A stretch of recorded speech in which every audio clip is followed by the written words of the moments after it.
Hello and welcome to episode 28 of the Keyboard Chronicles, a podcast for keyboard players of the gigging variety. I'm your host, David Holloway, and it's great as always to be here with you. And a big welcome again to Paul Bindig. How are you, Paul? I'm really well, thank you, David. And we're at the start of a double header, just pulling back the curtain a bit. We're doing 2 interviews in 2 days, and we're a bit excited about both of them. But let's talk about Dan Walker. So Dan is keyboard player with iconic American band Heart. And that's just a small part, like a lot of our guests, of what he does. He's done a massive amount of other stuff as well. As you'll hear, Dan has some great insights on touring with major bands. How we all still have those self-doubts about whether we're professional, and a whole bunch of really cool lessons on being a good keyboard player as part of a bigger act. So yeah, hope you enjoy this interview.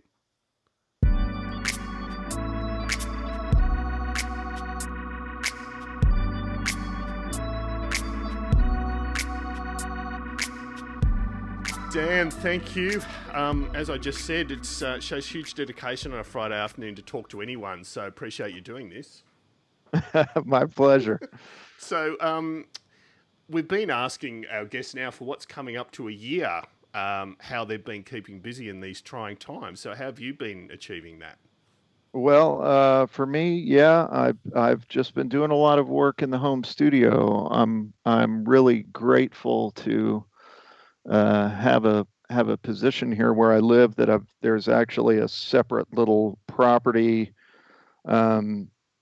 here at the house where I can go off by myself and get some recording done. And I have, of course, filled it chock full of keyboards. I think there's 2 Hammonds in there right now, and a Rhodes and a Wurlitzer and a Clav, and weighted controllers, and a big old pump organ that's actually in pretty good tune and well restored. So it's like I've got everything I need to do my thing over there in a little bit of privacy, and I'm able to make all the racket I want.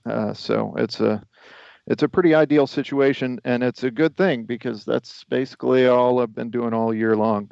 I've ventured out a couple of times for in-person recording sessions, but with the way cases are spiking back up here in the States, I'm probably just going to go pretty much back to total remote work for the next little while. That's right. And so, Dan, obviously it sounds like you're doing some work for others in that studio. You're also doing some stuff for yourself? I've never really had the urge to write or record music on my own. It's just one of my things. I've always, from the beginning, I just want to be in a band. I just want to help other people with their songs, and maybe do some co-writing here and there. But yeah, I've just, the craft of helping other people build their thing is very much what I'm into. Yeah. And also just the range. I mean, if you're a sideman, you get to play with all these different people, especially being sort of constantly with the supply and demand mismatch that us keyboard players generally profit from. Yes. Thank God for that. It continues to be a theme in my career. It's like, what am I doing getting this call? Oh, yeah, it's because there's only like 3 guys in town. Yeah, that's even at my level, Dan, that's the story of my life. Yeah, so no, I totally hear you on that. And we are going to talk about some of your co-songwriting stuff later too, so I'm keen to discuss that. Excellent. So let's go back then and do the usual potted history of Dan. So tell us a little bit what your formative years were like as far as music, and what got you actually into playing full time. Well, it was so around the house. My earliest memories were my parents playing the Beatles and Paul Simon and Motown records, and in particular, one that was, I think, literally stuck in the tape deck in the car in our childhood was a soundtrack album, the soundtrack to the movie The Big Chill. Oh, yeah. That had a few key cuts that sort of wired my brain for Hammond organ from an early age, and those were Good Lovin' by the Young Rascals and Whiter Shade of Pale, of course. And I remember being 6 or 7 years old and looking up a music store in the phone book and calling and asking the man who answered what the sound was on a Whiter Shade of Pale. And he said, "Kid, it's a Hammond organ and you can't afford one," and and hung up. So I was pretty much chasing after one of those from that point on. But there was a piano in the house, and my parents noticed that I, you know, as a toddler was curious about it more than just the usual banging around kids like to do. I was actually, mom says I was trying to pick out tunes from the television before I was talking very much. I don't know how much stock to put in that, but that's the way she tells the story. So they got me into classical lessons around the time I was 5. And, Wow. you know, I was kind of in a constant state of more or less rebellion against that, as most keyboard players of our type were. Um, but you know, I'm grateful they made me stick with it, and I'm grateful for the teachers I had along the way. Even though, you know, clearly they knew I was a hopeless case as far as getting me to seriously engage with the classical repertoire.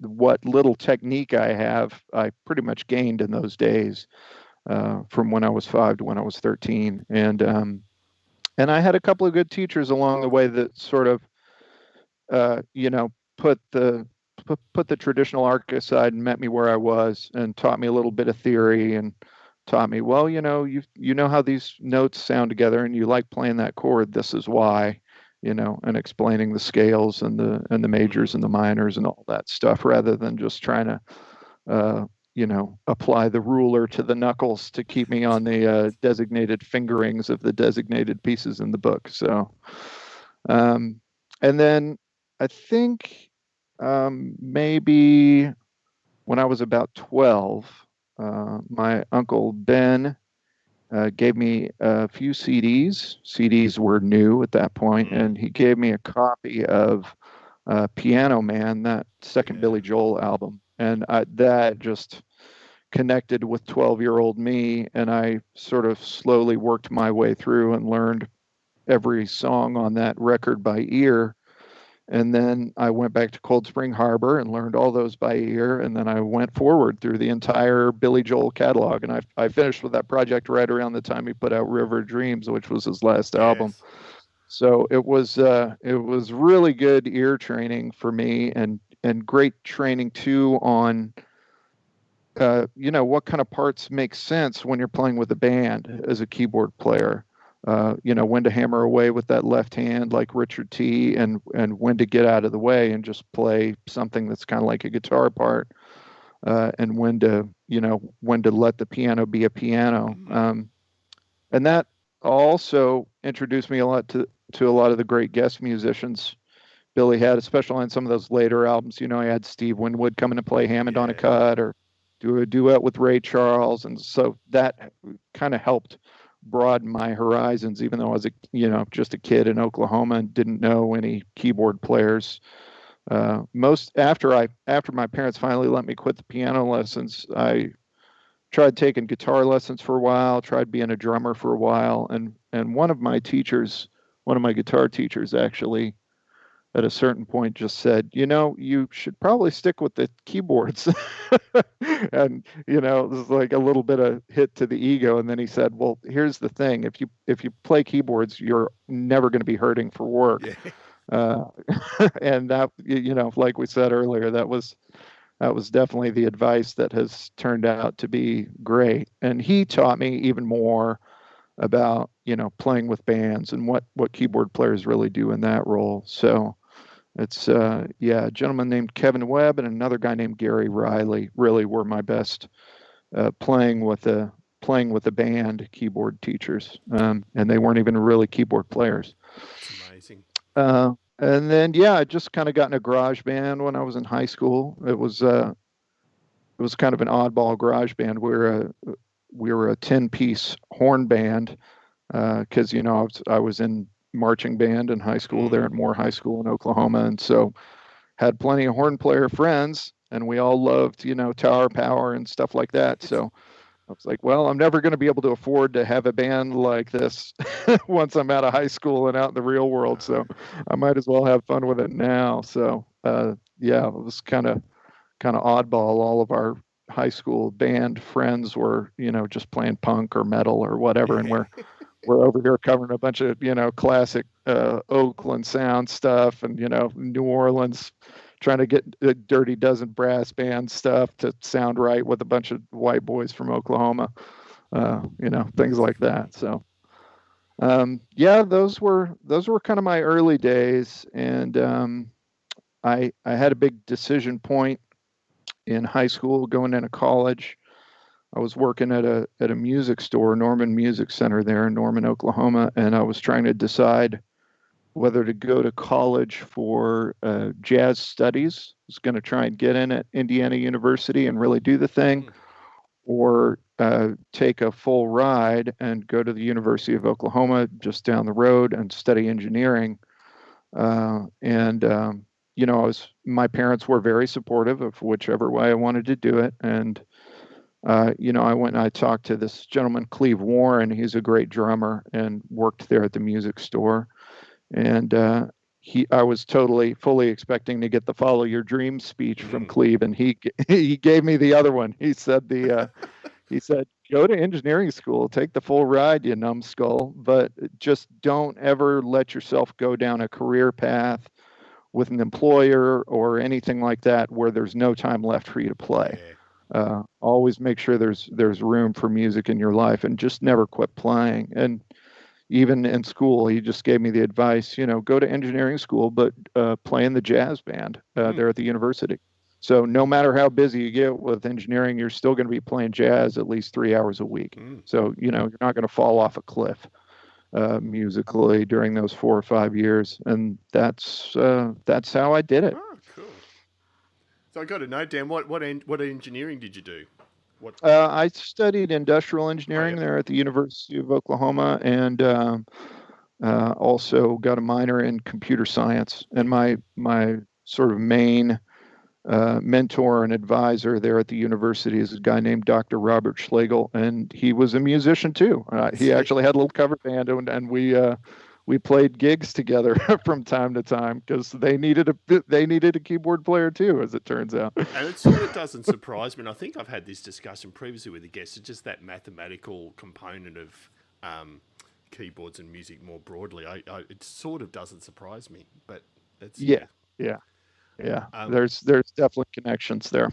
And so you're at university. You obviously graduate, I assume. And so what's the next stage of your musical career then?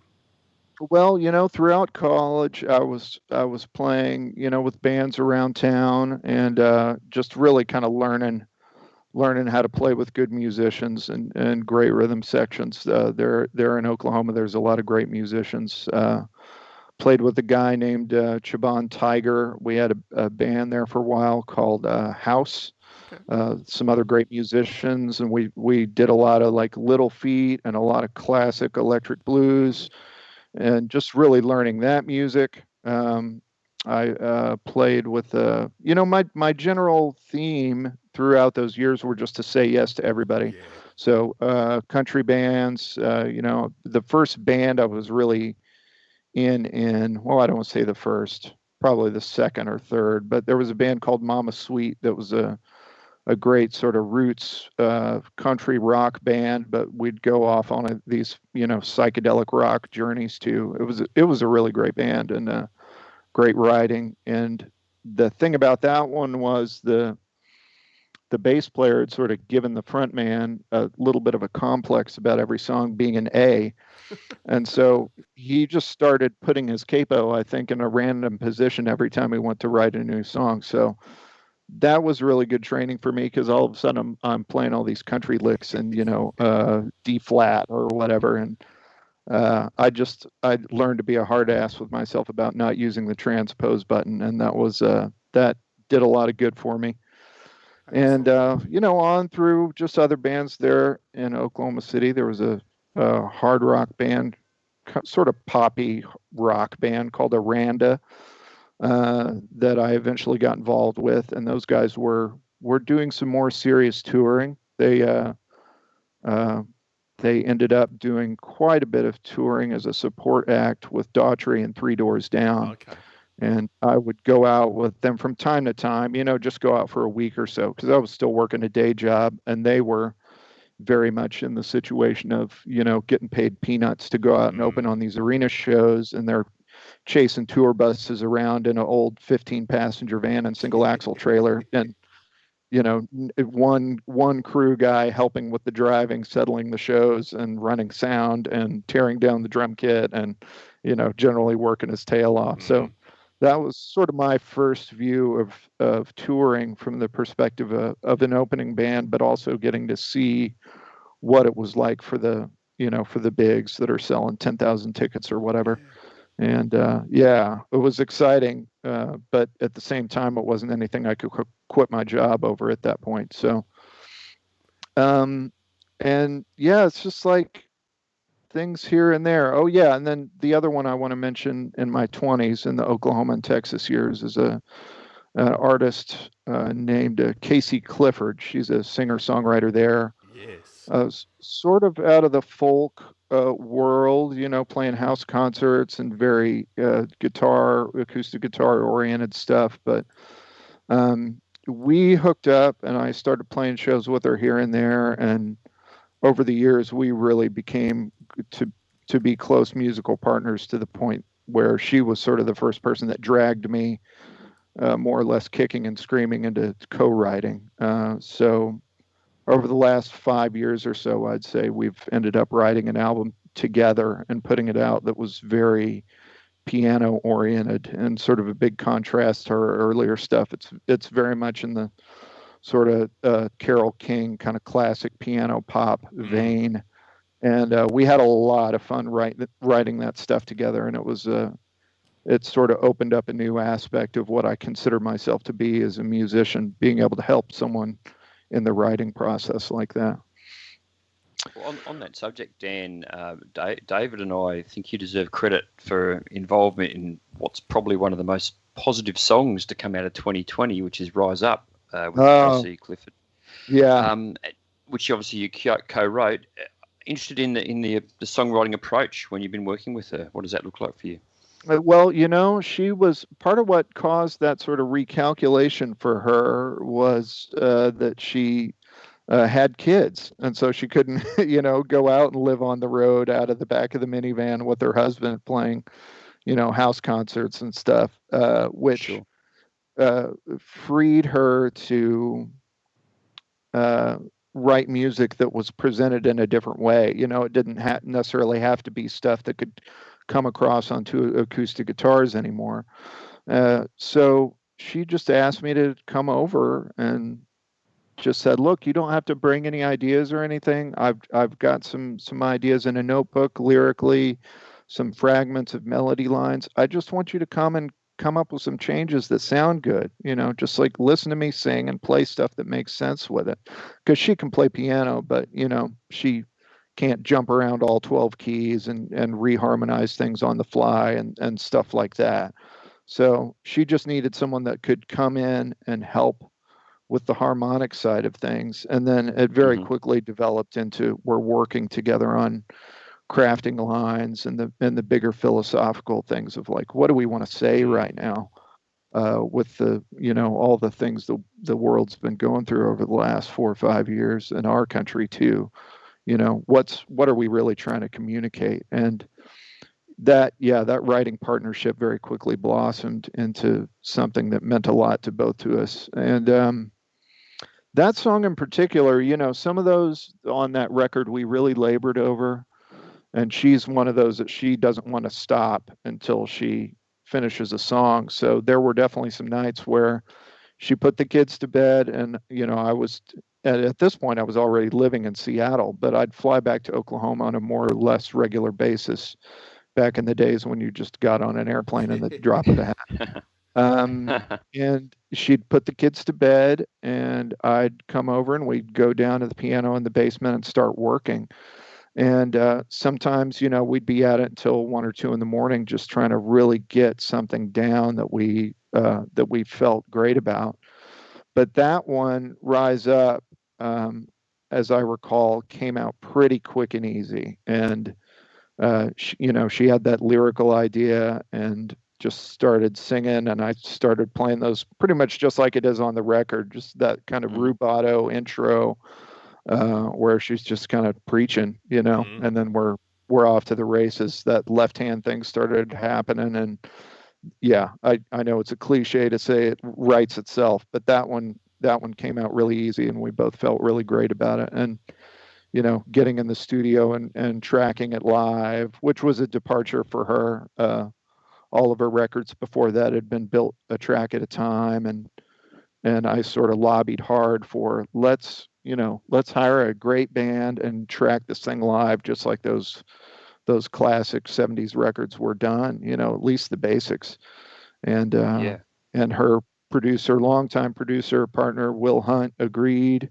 We found a great studio in Oklahoma City with a great sounding piano and just went in there and did all the basics in a week, and it felt so great and so natural throughout the whole process. But yeah, that one, Rise Up, I think is one of my top favorites on that record too. So I'm glad you guys latched onto that one as well. No, very, very upbeat and positive. I'll be posting a link in the show notes for people to check it out. It's excellent. Great. Now, just to jump back a bit again, Dan, sorry. So you were seeing support bands, as you said, chasing the real tour buses and so on. So what actually was the pivotal moment that got you to where you're on the tour bus? Well, it was so around the time I was 30, I moved to Seattle, and that was, we had an opportunity to come up here and be with my wife's extended family. And so it was going to be cheap rent in the Seattle area, which I don't know what you know about the United States real estate markets, but cheap rent in the Seattle area is something you don't turn down. So even though I didn't know any musicians in Seattle or anything, we both, packed up and went. And it was a hard first year, not knowing anybody, but I'm glad I stuck with it because once I really got to know some musicians in this town, that's really what opened some doors. And I worked with an artist named LeRoy Bell here in the Pacific Northwest, who has a long and excellent pedigree. He was in that group Bell and James that had a couple of big hits at the tail end of the disco era there. And he was on the first American season of the X Factor and got pretty far. And I just love his voice and his whole aesthetic. And I was really like trying to weasel my way into that gig, because I was like, hey, this guy's in Seattle. He clearly could use a keyboard player. Let's make this happen. And that was kind of my first lesson in trying to cold call your way into a band, no matter how much it makes sense to you, is never going to work. You're just like some guy that nobody knows. But I ended up working with random bands on Craigslist and things like that. And then, through a connection of a connection, I was playing a rehearsal one day with LeRoy's drummer. I was like, okay. And then 6 months later, he texted me and said, hey, do you double on guitar at all? And I just had to honestly answer, no, I don't. But could you please just call me for whatever it is that they want anyway? Because it's going to be good, I promise. And they called me in to play some Hammond on a record called Rock and Soul for LeRoy Bell. And after I left the studio, they called and asked if I wanted to join the band. So, it's got to happen organically, I guess. That's one of the big career lessons I had out of that. And I had to relearn it a couple of more times. I knew and loved and respected and enjoyed the work of Hart from when I was a kid. But I never would have thought, I certainly wasn't like trying to work my way into that scene. I think I was I think it was 2016. Yeah. And I was pretty well established in the local scene. And I was doing a show with a singer around here named Star Anna. She was doing a David Bowie tribute night. And it was a really good one with a little small string and horns ensemble. And we had a few rehearsals and everything was going great. And the bass player on that gig, Andy Stoller, said, hey, Ann Wilson's putting together a solo band. Would you be interested if, I was thinking about recommending you, but I just wanted to make sure that was something you could do. I was like, yes, yeah, please. Please do. And yeah, just a couple of weeks later, I was, chatting on the phone with Ann, talking about music we love. And I flew down to her place in Florida, where she was living at the time, and it wasn't even really an audition. It was just her and her husband and the longtime guitar player and producer as well on some albums with Hart, a gentleman named Craig Bartok. Okay. And I don't even think we played any music. We just hung out all weekend and talked about life and talked about music that we love. And at some point, I wandered over to a keyboard that was set up and started playing some Aretha Franklin thing. And I heard Ann from the other room starting to sing, and I was like, okay, yeah, this is going to work. And a month later, we were off to the races on the 2017 Ann Wilson solo tour, and I pretty much just fell into it backwards. So I got to say thanks, Andy Stoller, for for recommending me for that. And from there, I was on the road with Ann for a couple of years, headlining theaters, sort of her first time being back as a solo artist. And then in 2018, we did a big package tour in the summer with Paul Rogers and Jeff Beck. Wow. And that was an incredible experience. And also we recorded an album that year called Immortal, that she used her live band on, plus a few extra great session musicians. Did that at Village Recorder. It was an interesting project. It was kind of a covers album, but as everybody recalls, back in 2016, 2017, there was this thing where so many of the great musicians and artists and songwriters passed away in like a year. Everybody was talking about what a horrible year it was. Mm-hmm. And she said, well, I'm just going to make a tribute album to all these people. And we did that. And she kind of really went through, much to the chagrin of the record company, picked her favorite songs, yes. or the songs she thought she could sink her teeth into as a singer, rather than just going for the hits. And when we did do a hit, like we did Life in the Fast Lane for the Eagles, yes. And she was like, okay, but we're not doing the riff. No. we're gonna really rework the thing. And we ended up turning it into kind of a swampy funk tune, actually. Yeah, I've actually heard that one a few times. I love it. And the other one is Baker Street on that album? Yeah, that was the other thing. We're doing Baker Street. We're not doing the sax solo.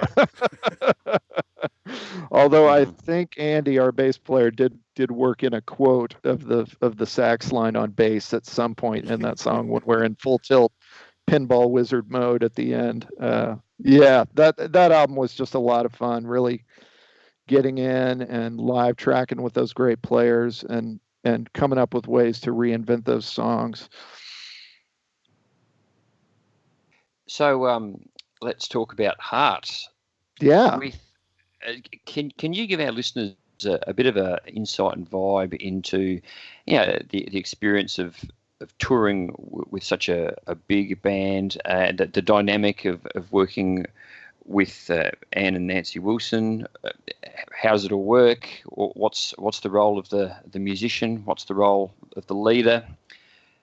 I tell you what, it is. I think it's unique. I haven't done a lot of work at that level in terms of being in a band.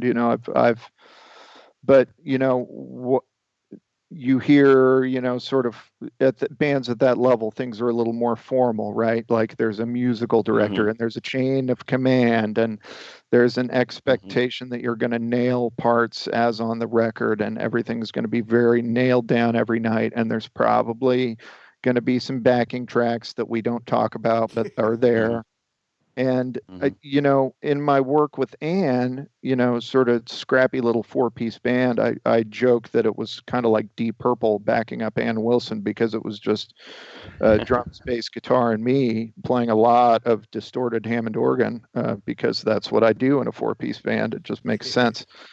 Going from that into Heart, I really thought it was going to be a totally different, much more locked down, I don't want to say structured assembly line, but a much more structured situation. And it really wasn't. There really is no musical director in that band. There's Ann and Nancy and what they want. and sometimes they agree and sometimes they disagree, and it's a process of getting to a consensus. But it's just like being in a band when you're a kid. Like, it's that same dynamic. Nothing's, nobody's really telling you what to play. um, I ended up just going with it. There are a lot of songs that really got reinvented. A lot of things we did sort of faithfully and then blew them up in the middle and turned them into something totally different for a minute and then back to the original. And all that basically came together spontaneously during the rehearsals for that tour. And, no backing tracks beyond an occasional, Denny might kick off a percussion loop on a laptop. Sure. But nothing was on rails, much to the chagrin of the guys in the lighting and other show department. Like, they really got to listen because it might do something totally different from one night to the next. You just got to be ready for whatever's going to happen. And I remember about halfway through that first long 10-week run we had out there, it was like, I wonder how many bands are playing for crowds this big on a consistent basis, just free like this, free of backing tracks and pre-programmed light shows. Like, we're just up there doing it. It was a real joy to do it with those musicians. And obviously, I've been working with her for 3 years live and 4 years, with this sort of weird remote collaborating year that we've had total. But in those 3 years live, there was never really a show where she didn't do something that just made me laugh out loud. Going for some completely different vocal run. It's just like, this is just ridiculous. How did I end up here? And that must. Yeah. Sorry, Dan. I was just going to say that must have been really fun and engaging for you as a musician to be. I'll use the inverted commas real band sort of situation where anything can happen on the night. Yeah, and anything often did. We had we had one train wreck, which I don't even want to talk about, but it was the overall arc of that Heart tour was just up. It just kept getting better. That whole first 9-10 week run, and we took a short 2-week break and went back out for another few weeks, and it was just like every single show got better. And the freedom to do that, to have those subtle changes over time in the parts and the arrangements, and it was never really discussed either. Those things just evolved on stage, and the joy of working with appreciative crowds like that, with world-class, singers and songwriters and instrumentalists that we had in that lineup, and just being able to do your thing, not feeling like somebody's staring down your neck on every detail. I played, you go look at YouTube comments and people are complaining about it. Like, what's this keyboard player doing playing so much Hammond? There's no Hammond in Heart. It's like, well, there is now. That's right. Yeah, exactly. And that's a great point, because I watched a few videos of the 2019 when you're touring, and you're right, it appeared to get better. And there are a couple of things I observed. One, that you were so into it. And what I'm talking about is, even in the ballads, you're playing a lot of the time with your eyes closed, which is, it happens to a lot of players, but you can tell that you're absolutely enjoying the moment and doing what you're doing. The other thing that stood out for me is I think it was Alone. It's a much slower, more piano-driven. It's always a piano-driven song, but more piano-driven now, the way you play it live. And of course, being the cynical musician, I'm going, oh, Anne's got to have they've got to have dropped that key, and of course there has been no key drop, which I just find absolutely gobsmacking. Like, it's a testament to her power as a singer. I thought, no, they've got to have dropped the key. So I brought up the original clip. I went, holy shit, it's in the same key. Yep. Yeah. There's it's startling when you think about it.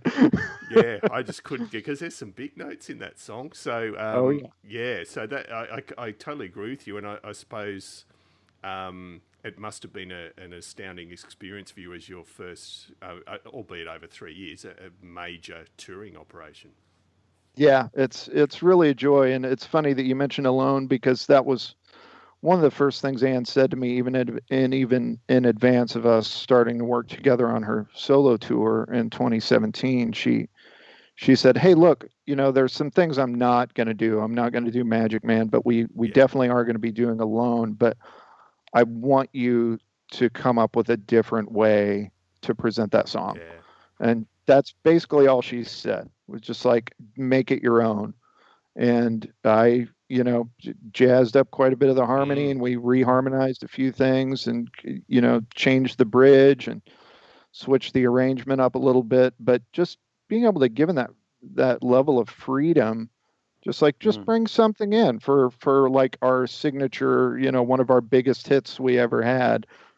Just like, let's try something different. That's right. And we did. And that arrangement sort of made the cut when they got Heart back together, and Ann and Nancy asked me to do it. And that version of Alone we basically just kept doing, just reinforced with more guitars, and Nancy was super into it as well. So like I said, the level of freedom with that group, for the trust in the musicians to do what they do, is it's a real joy working with them. And Dan, we've got to have the inevitable, and it can be quick if you like, rig discussion. So what is your go-to Heart rig that you used on that tour? The core of it is really just a Nord Stage 2 compact, which has been the core of what I do basically ever since it came out. The original appeal of it was I was doing a lot of flying back and forth between Seattle and Oklahoma City, still working with independent artists. And the great thing about it was you could put it in a Pelican rifle case in the Nord gig bag, and it was 49.9 pounds. So you could fly with it without being charged extra. And you've got all your sounds right there, and you just slap a 88 key weighted whatever underneath it, and you've got a rig ready to go. You don't have to worry about a laptop or anything like that. And it really covers all the bases quite competently. I always ran the Hammond sounds through a ventilator, Leslie Sim or a real Leslie, if I could get one. And that's another thing the Nord Stage 2 makes easy, because you can just route instrument outputs through to the auxiliary outs. So, and that's really all that's needed to make that Nord Stage 2 organ good enough for, rock and soul and Americana and all those kinds of music. I wouldn't want to try to play a jazz Hammond gig with it, but for everything else, put it through a ventilator or put it through a real Leslie, and you're pretty much there. And the quickness, and really this was just as important for me with Ann and with Heart, because of the spontaneity musically of that situation, being able to very quickly change up sounds and patches and slap an effect on something or reprogram a split or a layer, all that is just so fast on the Nord Stage 2. And, there are some other platforms out there that have amazing sounds, but the quickness and the fact that I'd already climbed the learning curve on the Nord Stage 2, that really, prompted me to stick with it. So underneath that with Heart, I've got a Yamaha CP300, that big old heavy beast with the built-in speakers. And that's just basically working as a weighted 88 controller for the sounds, for the piano sounds in the Nord. But one of the things I did with Ann and with Heart was my submixer with all my keyboard sounds. I would run the headphone out from that into those built-in speakers on the CP300. So, you've got that feeling of a vibrating instrument under your hands as you're playing, even though you got ears in, you're not listening to it to listen to it. And also that made things easier at sound check. It's like, well, I don't necessarily have to have the monitor guy get out of his bunk and come turn on the monitor board just for me to work on some sounds. I can just work on them by myself while they're aiming lights or whatever. And also it never happened, but it was like, well, it's good to have it just in case, since there's no wedges here. If something goes wrong with the earbuds, at least I'll have a chance of being able to hear myself out of something other than bouncing off the back wall of the house. And then the other things that I added just to have a big, fun, spontaneous, old school multi-keyboard rig when I started working with Ann was the Mellotron M4000D. Wow. Yeah. The kind of big full-size one with the big flat top, and I got one of the expansion cards with that one. I really kind of splurged, It's like, oh, this is all stuff I want anyway, so let's take advantage. And then also I got a sequential OB6. They were Dave Smith instruments still at that time in 2017, but and that one's been going strong too. So I've got a nice L with 2 tiers on both sides. And that was the Ann rig. And then when I got the call for Heart, of course, the thing you have to add to that is a mini Moog, because you're going to be playing Magic Man, and you don't want to do that without a Moog. So I went with the Model D reissue that they were putting out at that time, which is just a really faithful. I believe they started up production on some components to be able to have the exact same audio pathway basically as the originals. They added MIDI and dedicated LFO, so you don't have to give up the third oscillator just to get vibrato. But other than that, man, it is that sound. And I was just super into the idea. I don't know, I guess it's a masochistic streak, but I was super into the idea of doing it like Howard Leese did it. Like, I'm gonna have a mini Moog up here with no patch memory, wow. Just knobs and a tuner pedal, and just hope you get it right every night. And most nights I did. The biggest time I didn't will be my train wreck story when we get to that. Look forward to that. That's great. Massively looking forward to that. Yeah. And just while I think of it, Dan, too, with the Heart rig, you play a bit of accordion live, don't you? Yeah, it's more than I was expecting, and probably way more than anyone else was expecting. But I started doing that with Ann Wilson. I just kind of brought it to rehearsals on a whim, and it ended up getting quite a bit of use. A lot of that was in that 4-piece band. There were songs where our bass player would play acoustic guitar, and so I was looking for something else to do. I'd play some accordion, or I'd play keyboard bass with my right hand and play chords on the accordion with my left, and just having another sound, when it's just the 4 of us, being able to switch things up sonically and visually too. But yeah, that accordion, it's by a company here in Seattle named Petosa, who's been in Seattle since I think at least the 50s, and it's an old accordion making family, and they make beautiful instruments. There's this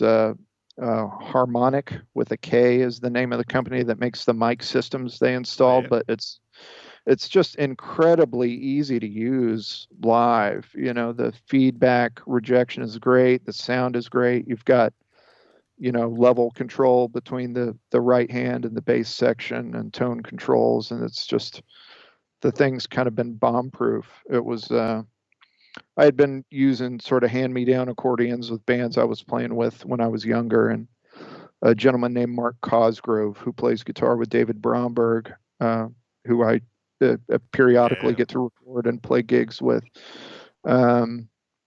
I was, bitching about my out of tune, wheezy accordion with the leak in the bellows. And he was saying, well, Dan, I don't know if you noticed, but like, you're playing with David Bromberg, and we're in a big, nice theater, and like, maybe you should spend a few bucks and get yourself a nice accordion. Like, maybe it's time. So, that was good advice. And that accordion served me very well over the years. And as it turned out, I brought it to Heart rehearsals in 2019, and ended up playing kind of a ridiculous amount of accordion. I think for the first few weeks of the tour, I was playing it on, it might have been 4 songs. But then they swapped out for the Led Zeppelin cover portion of the night. They eventually swapped out Battle of Evermore and put Stairway to Heaven in, which of course, ever since the Kennedy Center Honors performance, everybody always wants to hear him do Stairway. So after that, I think it was just 3 songs on accordion, but still an awful lot for a Heart set. That's right. Yeah. But the Wilsons loved the sound, and it's cool to be able to stand up, do something different, and so that's That's been great. Look, I'd argue between, and this is in totally different ways, between you and Weird Al Yankovic, you've made the accordion cool. I'm trying my best. I leave polka to the experts, Yeah, but that's right. but yeah, I listened to a lot of Weird Al as a kid, so more Weird Al than Lawrence Welk reruns. So it may have sort of ingrained the accordion in my brain a little bit. I think The Guy's a God and Albuquerque's one of the best songs ever written, but that's just me. Oh yeah, yeah, classic. Yeah. Dan, talking gear, you mentioned earlier some of the cool vintage stuff you've got at your home studio. I was really intrigued by the mention of the pump organ, and I reckon my auntie had one of these. Is this the one where your feet operate like a two-pedal bellows, which pushes air past the reeds to get the sound? Is that what we're talking about? Yep, that's the very one. And this one, they some of them are small and some of them are big. This one is a real beast. It's just one manual, but it's split into sort of two manuals within a manual, and you've got two different sets of stops which apply to the left hand side and the right hand side of the keyboard. And this guy who, I just found it for sale on Craigslist for a couple $100, and it was like, it's been fully lovingly rebuilt and tuned to concert pitch, and the bellows have been reconditioned, so you're not having to like run a marathon on those little pedals just to get enough air pressure to get it to speak. It's like, this is really like a workable instrument. And he'd done some modifications. He added a stop to it, some sort of Highland pipe stop that was like an octave and a fifth above the fundamental, sort of like that one drawbar on a Hammond organ, which is totally not like historically accurate with a pump organ from that era. This guy is just like a tinkerer. And, but yeah, that thing's a real joy. It's got a knee lever for swell, and then a knee lever where, as you push it out to the left, it brings all the stops in, no matter how few you have pulled out. So you can just very quickly, thicken up to full organ chaos.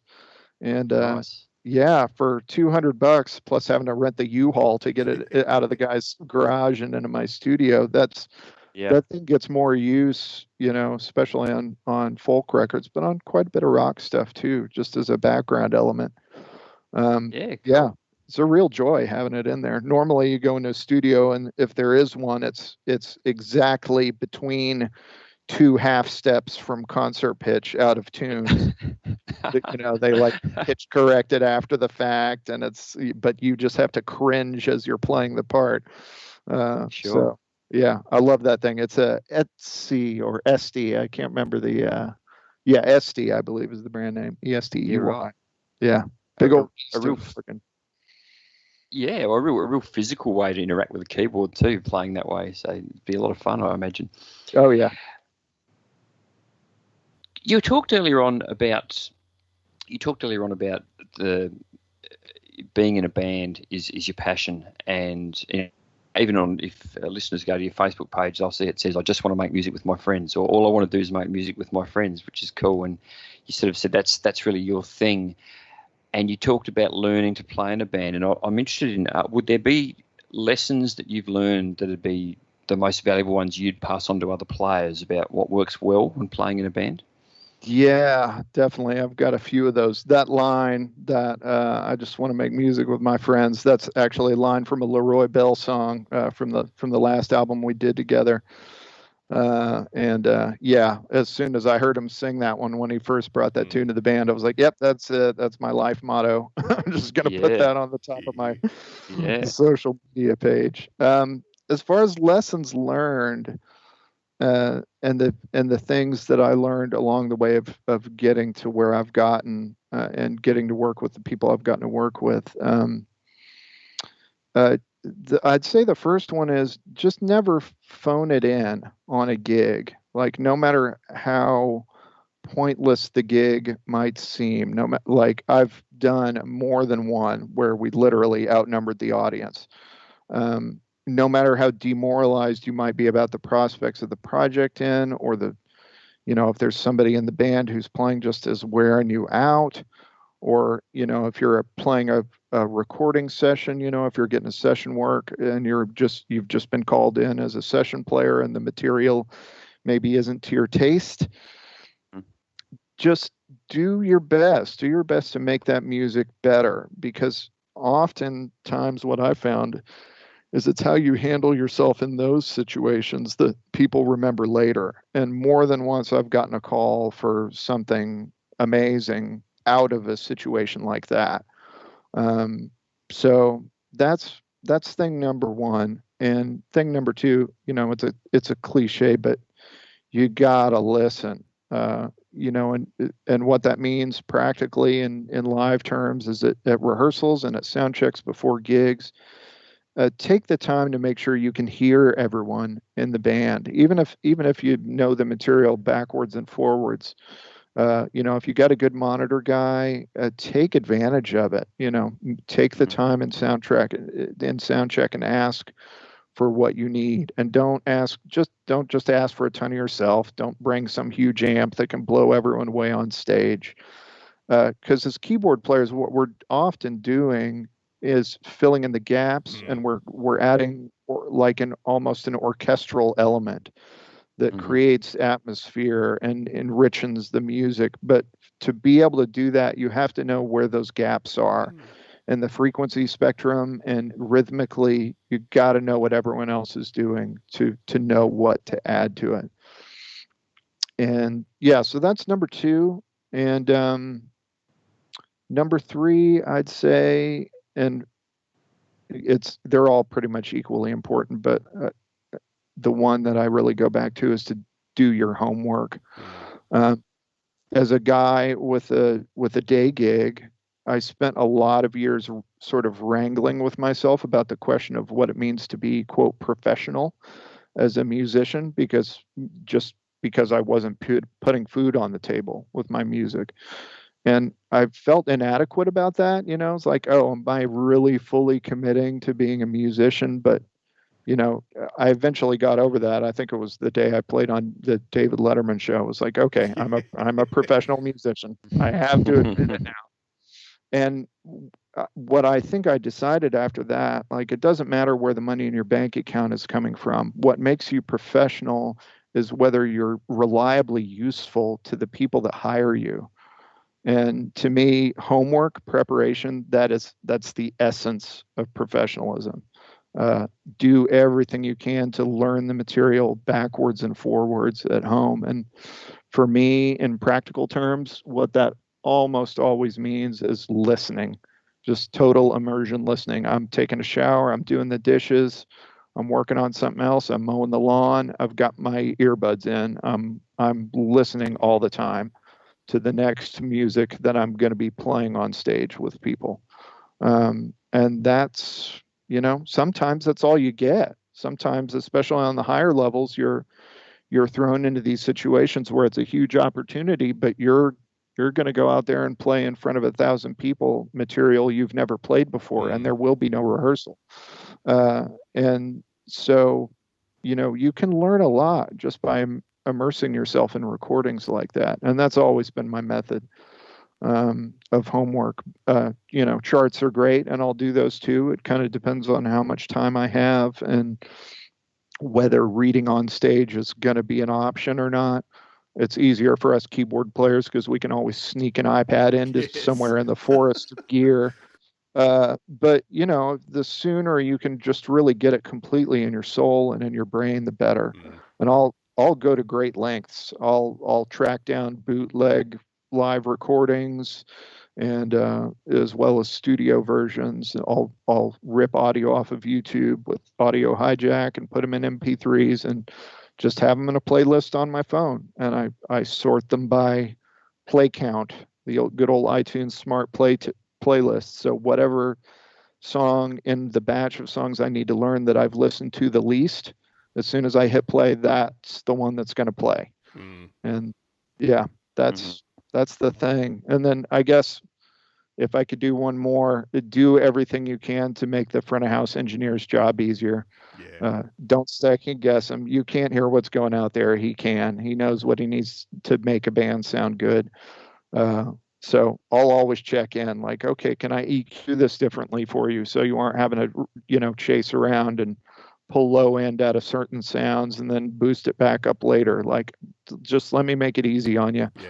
And yeah, from clubs all the way to arenas, work as a team with that guy, because he's got his hands full, usually just trying to make the vocals intelligible, which is the important thing. Yeah, So that's right. They're great lessons, Dan. I think you could do a whole episode even on that internal struggle when you're working a day job. Like, I could see we may have to get you back one day. That's a fascinating discussion for what a lot of our listeners will be experiencing as well. So yeah, it's a thing, and especially in the modern music biz, there are fewer and fewer ways to make it a full-time living, and yet people still feel a certain kind of way about that. Like, well, if I'm not fully committed, am I really doing something worthwhile? It's like, yes, you're doing something worthwhile if nobody ever hears it. The creating is what makes it worthwhile. That's right. And I've got to say, if you hadn't have clicked onto that after the Letterman show, I'd be really starting to worry about you. So that's good. Yeah. I had to admit it to myself at that point. Yeah, you're not fluking that one, Dan. Yeah.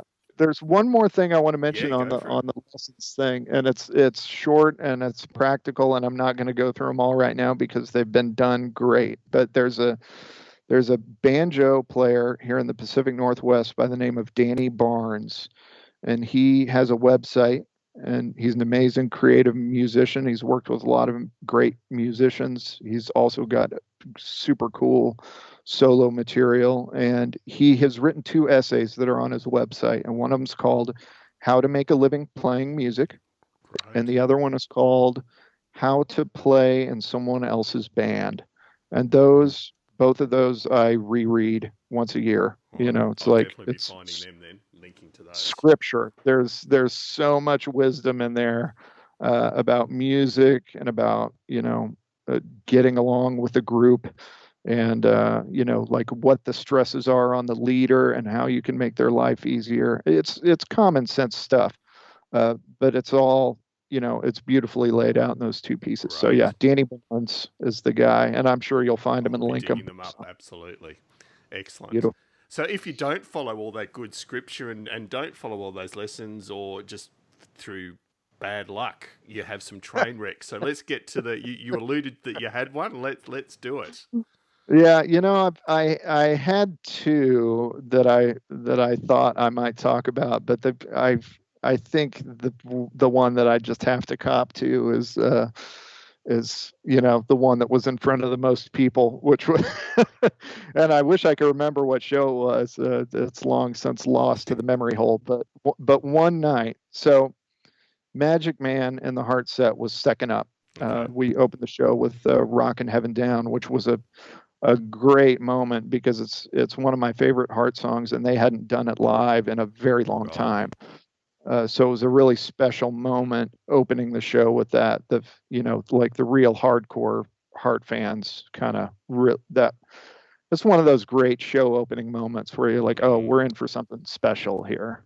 We're really going to take a journey. It's not just going to be a greatest hits night. Yeah. But then right after that, we do Magic Man. So my tech, who I want to talk a little bit about later, is a gentleman named Roland Lindsay McKay. He actually grew up in Brisbane, I believe, and he was working local crew at a show, and In Excess was the show, and he kind of got thrown into the fire of setting up some crazy rack full of MIDI guitar effects. This was some time ago, and he got it all right. And they were like, okay, well, you want to hit the road with us? So he worked for NXS for about 11 years. Wow. That was how he started his road career. And he's worked for many, many greats in the years since. So he's one of those guys that can fix anything. Yeah. He fixed the tour bus once. Classic salt of the earth, Aussie. But so he would set up that mini moog for me and tune it and get everything patched in for that first song. And then we would go to Magic Man. And there's not a ton of keys in the front half of that tune. I'd like trigger some bell tree samples and things like that, and a little, Mellotron guitar feedback bits I'd add to thicken. But it's mostly all about getting ready for that big synth solo. So my routine would be, we'd get through the first couple of verses, and then the guitar solo would happen, and I'd stand up and bob my head and have a good time, and I'd unplug my in-ear monitors from my belt pack, and I'd plug them into the headphone jack on the front panel of the Mini Moog. And then I've got my tuner, and I kill the main output switch on the Moog, and I retune up all the oscillators, and I get my patch, do the changes to the waveforms in the mixer that I need to do. And I'm always super paranoid about making sure that main output switch is off, because I don't want to be just like tuning and noodling and making stupid synth noises, not realizing it because I don't have my ears plugged into monitor world anymore. So I'd get everything set up just right, get that nice long glide for the big glide down after the feature, and then I'd move my headphone jack back into my belt pack, and I'd have about 16 bars left to enjoy and vibe and get ready to do my big Mini Moog moment. And you can see where this is going. One night, and I had forgotten to unmute it. That's And there, like the whole band has dropped out, and it's I spent a lot of time into figuring out how to present that moment, because on the record it's actually like triple tracked. okay. There's 3 separate parts, so I had to do some choreography to figure out how to do it with the Moog, and I used the OB6 for sort of one of the lower Moog parts, and then how to get that glide turned on so you can do that big long swoop down. And it's kind of a crazy complicated bit of choreography in that little 2-bar feature. But so I'm fully locked in. Like, that's my one big muscle memory moment of the show that I practiced before I showed up to rehearsals to make sure I could do it smoothly every time. And then nothing's coming out of the main synthesizer. And of course, I realized within milliseconds what was going on, but there's really no graceful way to pick it back up. So it was 2 bars of blank air, and then into the rest of the solo. So just go on. Everybody got a good laugh out of it. I remember I looked up about halfway through the solo, and everybody's just smiling and laughing at me on stage, grooving along. So it was, there it is. There's your first classic full-on screw up in front of 15,000 people or whatever it was that night. And big production moment too. They got lasers shooting off and all kinds of crazy stuff happening. That's amazing. Yep, no net. That was thing. Yep, that's what you get with live music. Yeah, exactly. No, great story. Yeah, and I mean, going from one extreme to the other, as far as walking the tightrope live is what's on the horizon in the coming year for you, Dan, where potentially you may not be doing a lot of live work still for quite a while.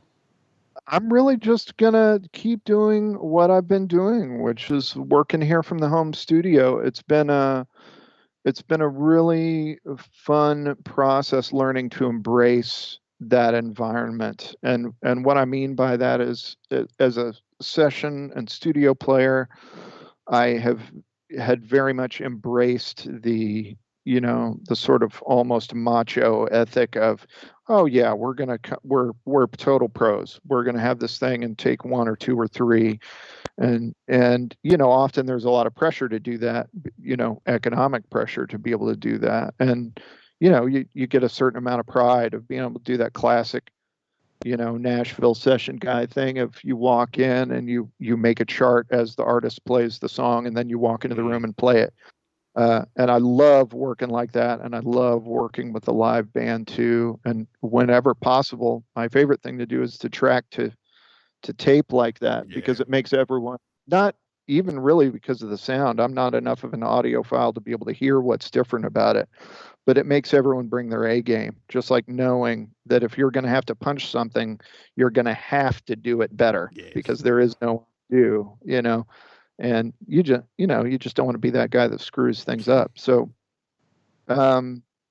going from that to working at home, the biggest thing of the last year for me was learning to embrace the difference of that environment. I was like, I can't sit here and do 30 takes on this piano part and really whittle it into a gem, of a thing that I wouldn't have the time to do. And maybe take one as the best thing, but you can take the time to explore and embrace it, embrace that. Don't think, oh, and that's the other thing. Working alone, you'll often go into this, self-doubt funk where you've done 15 takes. It all seems dumb. It's like, man, really, maybe I really do suck at this. Maybe I should just quit.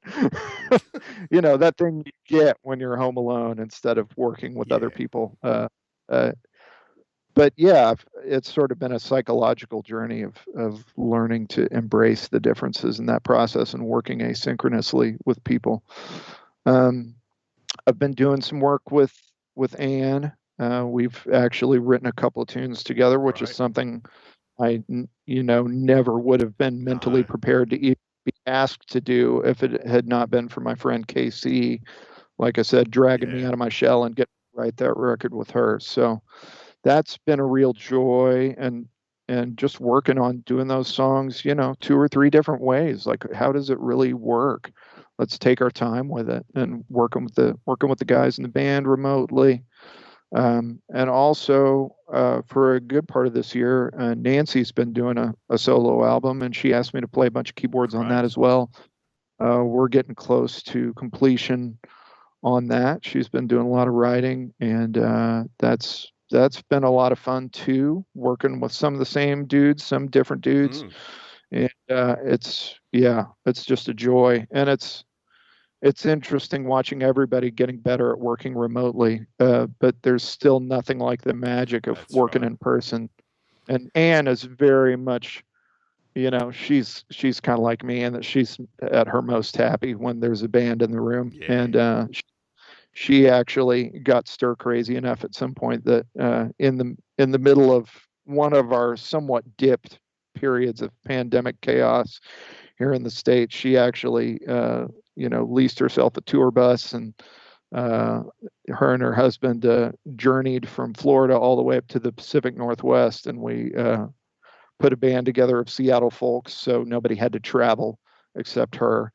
And did some live band in a room tracking in a very well ventilated studio with Anne, off in a isolated vocal booth, and all of us wore masks the whole time. It was a drag. You don't get to do a lot of those. Obviously, nobody's gathering around a single mic to do a bunch of gang harmony vocals. You gotta keep the protocol, but just the joy of being in a studio again. I didn't realize how much I missed it until we had that week.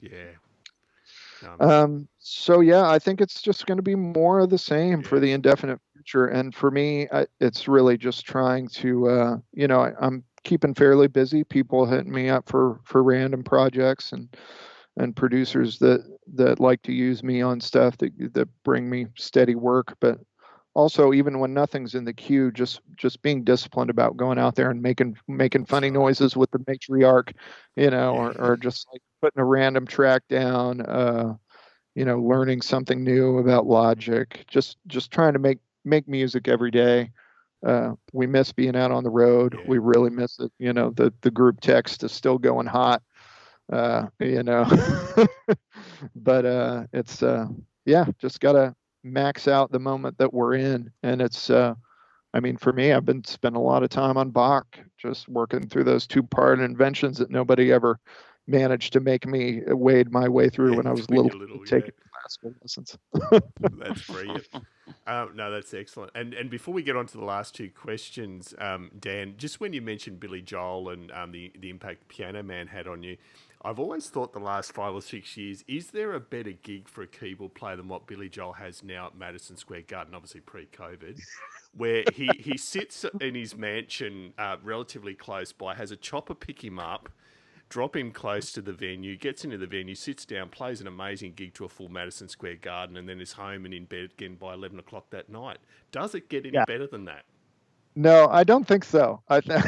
I think if you're Billy, if you're a New Yorker through and through, that is gonna be like the reward for a That's long right. hot career with all kinds of crazy, management screw overs and drama and Yeah, difficulty.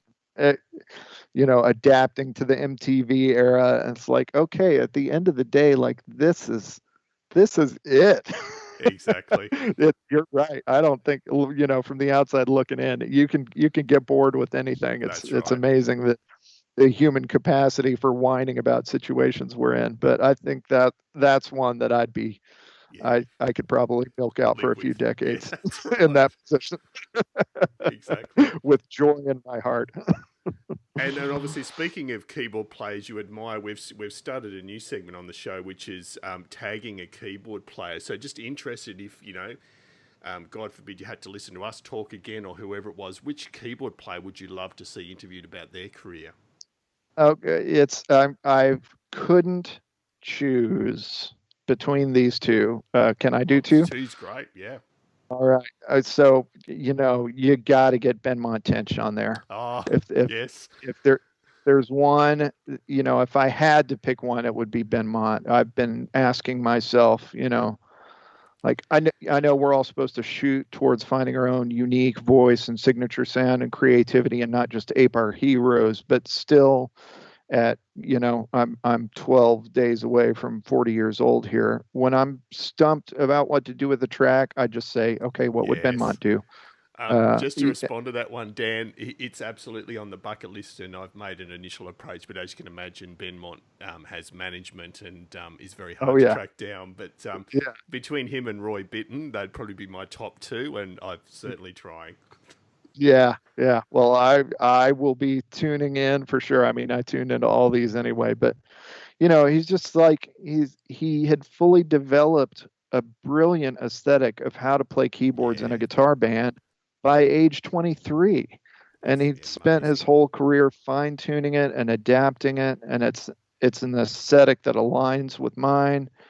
And the other great thing about Benmont is he's had the best of both worlds. He's been in a band in a in the one of the Yeah, great bands of all time, like in the band in the best and highest sense of that term. And also, he had a brilliant career as a session that's right. musician, working with a whole range of artists. He got to do both, and just the parts he comes up with, and the value of executing those with discipline and finding a way to fit in the ensemble. Mm, And also, he's instantly recognizable and can play his ass off when the moment comes to that's do right. it.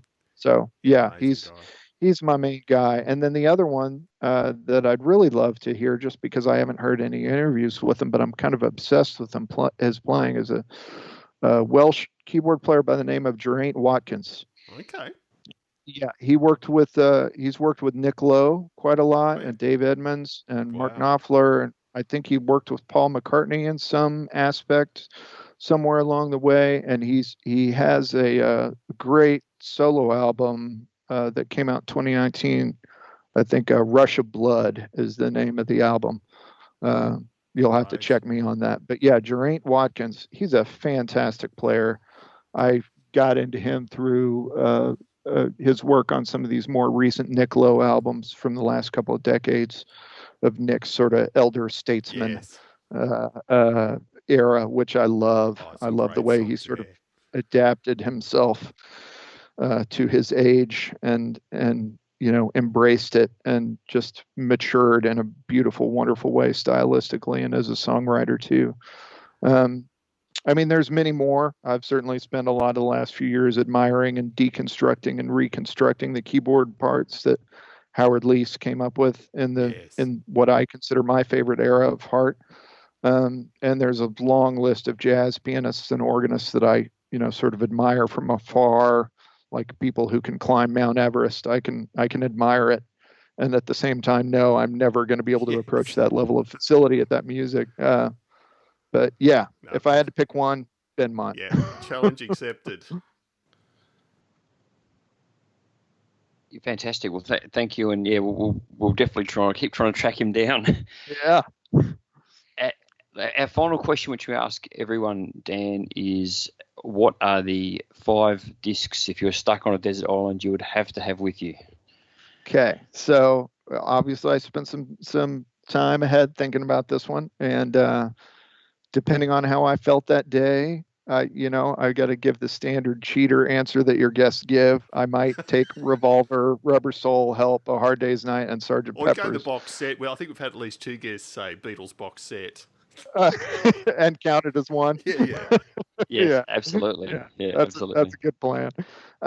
Leaving the Beatles aside, if I can pick 5 non-Beatles, it would be these are not necessarily the music that was formative for me as a musician or as a keyboard player, but it's just the stuff over the last few years that I've loved listening to the most. The stuff that when I listen to it in the car, it makes me feel alive and connected and excited about being a human being, and makes me want to holler, and those things are Donny Hathaway's live album. Oh, yep.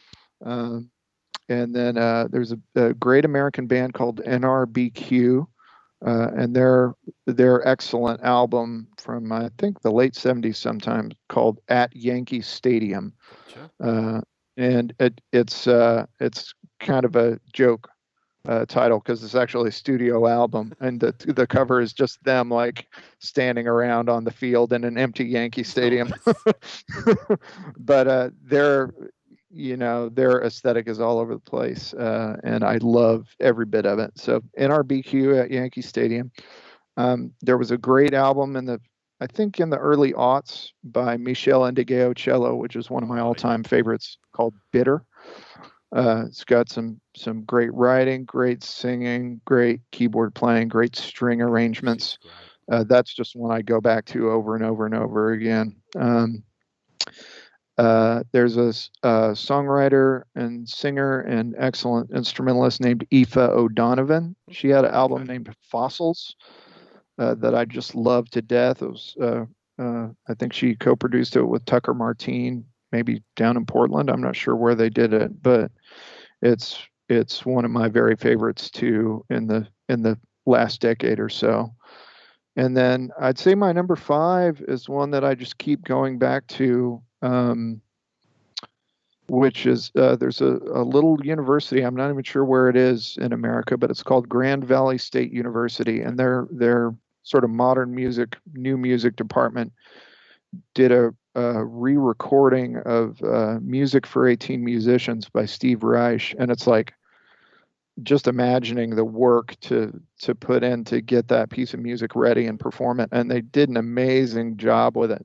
I'd listened to the Steve Reich Ensemble recording too, but that Grand Valley State University thing, maybe it's just something about being out in the middle of the plains, wherever that school is, but they nailed the expansive, feel of that piece of music, which is one of my very favorites. So those are my 5 picks. If I don't just decide to take the Beatles. No, agreed. No, great picks. And I always feel that's a bit of a selfish question, because I just love discovering the new or less familiar stuff that guests choose. So that's brilliant. Just as an aside, thoughts on the Peter Jackson film on the Beatles? How amazing does that footage look? I have done a thing where I've deliberately decided not to look at the trailer. There you go. Fair enough. I'm going to go in cold, and I can't wait. Me too, Dan. Yeah, all the things that have come to light in the last 5 years or so. I've really enjoyed the White Album, sort of super expanded release, and I mean, as a kid, obviously, as I said, very first thing, the Beatles were always playing around the house along with Paul Simon and Motown Records. But I was in junior high when the anthology came out, and I just got so obsessed with that. I almost came to know some of those alternate takes or strip mixes better than I knew the original versions. I love everything about that. So I'm very much looking forward to that coming out. And I'm sure I'm not alone in being one of the people that would happily watch all 56 hours of footage that apparently Peter Jackson had access to. Oh, yeah. I know most of it would be just boring studio stuff, but for people like us, that's not boring. So, Yeah, I'll watch it. I'll watch some assistant engineer coiling cables that's right. while John smokes a cigarette. You know, Yeah, sign me up. exactly. I'll watch it in the theater. That's right.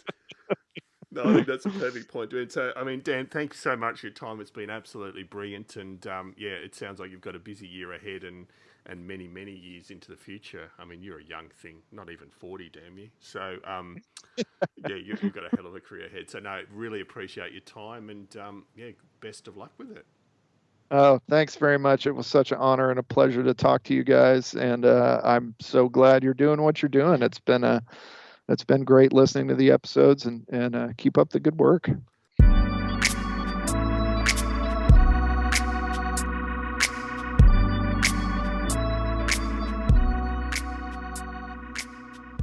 And there was Dan. I just can't think of anything original to say, Paul. Every time I say what a wonderful guest, and it's true. I'm not being polite. He was a pleasure. Dan was an absolute pleasure to talk to, and had some really interesting insights.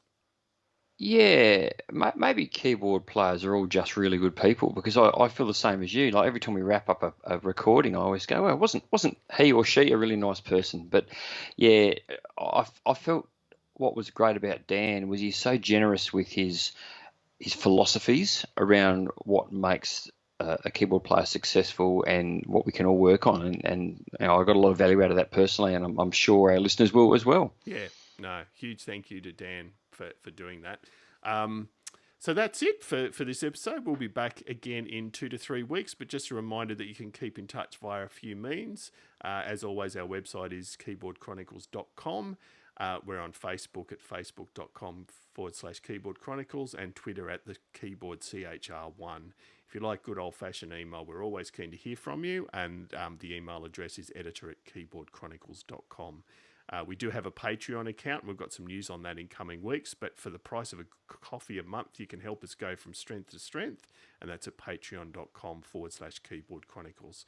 So again, Paul, thanks for joining me. Always an absolute pleasure.